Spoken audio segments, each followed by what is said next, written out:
శివనామాన్ని, అదేవిధంగా 108 సార్లు రామనామాన్ని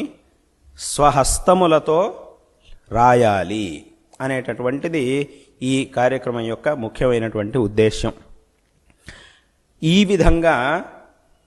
మనస్సులో ఉన్నటువంటి సంకల్పం ఏమిటి అంటే, కనీసం 1,00,00,000 మంది భక్తులు తమ హస్తముల ద్వారా భక్తులకు ఇవ్వబడేటటువంటి ఒక పత్రంలో ముందు భాగంలోనూ వెనక భాగంలోనూ శివనామాన్ని, రామనామాన్ని 108 సార్లు రచించి దాన్ని పీఠమునకు సమర్పించి, ఇక్కడ చేయబడినటువంటి వ్యవస్థ ఏర్పాట్ల ద్వారా పీఠమునకు సమర్పించిన పిదప ఆ